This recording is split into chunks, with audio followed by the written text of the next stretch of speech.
ಎಲ್ಲರಿಗೂ ನಮಸ್ಕಾರ, welcome to my channel. ಇವತ್ತಿನ ವಿಡಿಯೋದಲ್ಲಿ ನೆಗಡಿ, ಕೆಮ್ಮು, ಕಫ ಜಾಸ್ತಿ ಇದ್ದಾಗ ನಾವು ಈ ರೀತಿ ಕಾಳು ಮೆಣಸಿನ ರಸಂನ ಮಾಡಿಕೊಂಡು ಅನ್ನ ಜೊತೆ ಹಾಕ್ಕೊಂಡು ತಿಂತಾ ಇದ್ರೆ ಬೇಗ ಕಡಿಮೆ ಆಗುತ್ತೆ. ನೆಗಡಿ ಬಂದು ಏನು ರುಚಿ ಹತ್ತತಾ ಇಲ್ಲ, ಬಾಯಿ ರುಚಿ ಕೆಟ್ಟಿದೆ ಅಂದಾಗ ಈ ರೀತಿ ಒಂದ್ಸರಿ ಮಾಡಿಕೊಂಡು ತಿಂದು ನೋಡಿ. ಇಲ್ಲಿ ಫಸ್ಟು ಒಂದು ಮಿಕ್ಸಿ ಜಾರ್ಗೆ 1 ಸ್ಪೂನ್ ಜೀರಿಗೆ ಹಾಕ್ಕೊಳ್ತಾ ಇದ್ದೀನಿ, 1 ಸ್ಪೂನ್ ಧನಿಯಾ, ಹಾಗೆಯೇ 1 ಸ್ಪೂನ್ ಕಾಳು ಮೆಣಸು, ಹಾಗೆ 1 ಗಡ್ಡೆ ಬೆಳ್ಳುಳ್ಳಿನ ಈ ರೀತಿ ಸಿಪ್ಪೆಯನ್ನು ತೆಗೆದೇನೆ ಸಿಪ್ಪೆ ಸಮೇತ ಹಾಕ್ಕೊಂಡು ಗ್ರೈಂಡ್ ಮಾಡ್ಕೊಂಬರ್ತೀನಿ. ಸ್ವಲ್ಪ ತರಿಯಾಗಿ ಗ್ರೈಂಡ್ ಮಾಡ್ಕೊಂಡಿದ್ದೀನಿ ನೋಡಿ, ಈ ರೀತಿಯಾಗಿ ಗ್ರೈಂಡ್ ಮಾಡ್ಕೊಳ್ಬೇಕು. ಈಗ ಇದು ರೆಡಿ ಆಗಿದೆ. ಈಗ ಇದನ್ನು ಸೈಡ್ಗೆ ಇಟ್ಟು ನಾವು ಯಾವ ಪಾತ್ರೆಯಲ್ಲಿ ರಸಮ್ ಮಾಡ್ತಿರಲ್ಲ ಆ ಪಾತ್ರೆಗೆ ಈಗ ಗ್ರೈಂಡ್ ಮಾಡ್ಕೊಂಡಿರುವಂಥದ್ದನ್ನ ಹಾಕ್ಕೊಳ್ತಾ ಇದ್ದೀನಿ. ನಂತರ ಒಂದು ದೊಡ್ಡ ಸೈಜ್ ನಿಂಬೆಹಣ್ಣಿನ ಗಾತ್ರದಷ್ಟು ಹುಣಸೆ ಹಣ್ಣನ್ನು ನೆನೆಸ್ಬಿಟ್ಟು ಅದರ ರಸನ ತೆಗೆದುಬಿಟ್ಟು ಈಗ ಏನು ಜೀರಿಗೆ ಮೆಣಸು ಎಲ್ಲ ಹಾಕ್ಕೊಂಡಿದ್ನಲ್ಲ ಅದಕ್ಕೇ ಸೇರಿಸ್ಕೊಳ್ತಾ ಇದ್ದೀನಿ. ನಾನಿಲ್ಲಿ ಟೊಮೆಟೊ ಹಣ್ಣನ್ನು ಹಾಕ್ಕೊಳ್ತಾ ಇಲ್ಲ, ಬರೀ ಹುಣಸೆ ಹಣ್ಣಲ್ಲೇ ಮಾಡ್ತಾ ಇದ್ದೀನಿ ನೋಡಿ. ಈಗ ಈ ರಸನ ನಾವು ಯಾವ ಪಾತ್ರೆಯಲ್ಲಿ ಮಾಡ್ತಿರಲ್ಲ ಅದಕ್ಕೇ ಹಾಕ್ಕೊಳ್ತಾ ಇದ್ದೀನಿ. ಈಗ ನೋಡಿಕೊಂಡು ರಸಮ್ ಎಷ್ಟು ಬೇಕಾಗುತ್ತೆ ನೋಡಿ ಅಷ್ಟು ನೀರನ್ನು ಸೇರಿಸ್ಕೊಳ್ಳಿ. ನಾನಿಲ್ಲಿ 1 ಲೀಟ್ರ್ ಆಗೋಷ್ಟು ನೀರನ್ನು ಸೇರಿಸ್ಕೊಂಡಿದ್ದೀನಿ.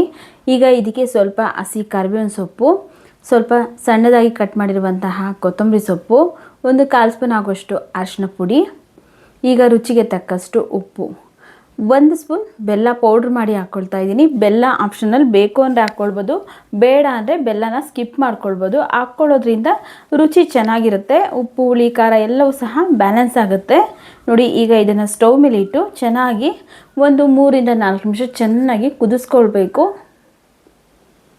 ನೋಡಿ. ಇಲ್ಲಿ ಚೆನ್ನಾಗಿ ಕುದೀತಾ ಇದೆ, ಒಂದು 2 ನಿಮಿಷ ಆಗಿದೆ, ಮತ್ತೆ ಒಂದು 2 ನಿಮಿಷ ಚೆನ್ನಾಗಿ ಕುದಿಸ್ಕೊಳ್ತೀನಿ ನೋಡಿ. ಇಲ್ಲಿ ಒಂದು 3 ರಿಂದ 4 ನಿಮಿಷ ಆಗಿದೆ, ಚೆನ್ನಾಗಿ ಕುದೀತಾ ಇದೆ, ಒಳ್ಳೆ ಘಮ ಬರ್ತಾ ಇದೆ. ಈಗ ಇದನ್ನು ಸೈಡ್ಗಿಟ್ಟು ರಸಮ್ಗೆ ಒಗ್ಗರಣೆ ಮಾಡ್ಕೊಳ್ಳೋಣ ಬನ್ನಿ. ಒಗ್ಗರಣೆ ಮಾಡೋದಕ್ಕೆ ಒಂದು ಚಿಕ್ಕ ಪ್ಯಾನ್ ಬಿಸಿಗಿಟ್ಟು 2 ಸ್ಪೂನ್ ಆಗೋಷ್ಟು ಎಣ್ಣೆ, ಸ್ವಲ್ಪ ಸಾಸಿವೆ ಹಾಕ್ಕೊಂಡಿದ್ದೀನಿ.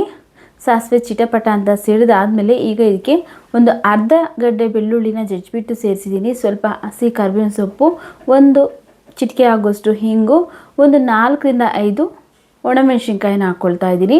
ನೋಡಿಕೊಂಡು ನಿಮ್ಮ ಖಾರಕ್ಕೆ ಎಷ್ಟು ಬೇಕೋ ಅಷ್ಟು ಒಣಮೆಣಸಿನ್ಕಾಯಿನ ಹಾಕ್ಕೊಂಡು ಇವಿಷ್ಟನ್ನು ಈಗ ನಾನು ಎಣ್ಣೆಯಲ್ಲೇ ಚೆನ್ನಾಗಿ ಫ್ರೈ ಮಾಡಿಕೊಂಡು ಸ್ಟವ್ನ ಆಫ್ ಮಾಡ್ಕೊಳ್ತೀನಿ ನೋಡಿ. ಈಗ ಫ್ರೈ ಆಗಿದೆ, ಆಫ್ ಮಾಡಿಕೊಂಡು ನಾವು ಏನು ಕುದಿಯೋದಕ್ಕೆ ಇಟ್ಟಿದ್ರಲ್ಲ ರಸಮ್ಮು, ಆ ರಸಮ್ಗೆ ಈ ಒಗ್ಗರಣೆನ ಹಾಕ್ಬಿಟ್ಟು ಚೆನ್ನಾಗಿ ಮತ್ತೆ ಒಂದು ಸರಿ ಮಿಕ್ಸ್ ಮಾಡಿಕೊಂಡು ಈಗ ಸ್ಟವ್ ಆಫ್ ಮಾಡ್ಕೊಳ್ಳೋದು ಅಷ್ಟೇ.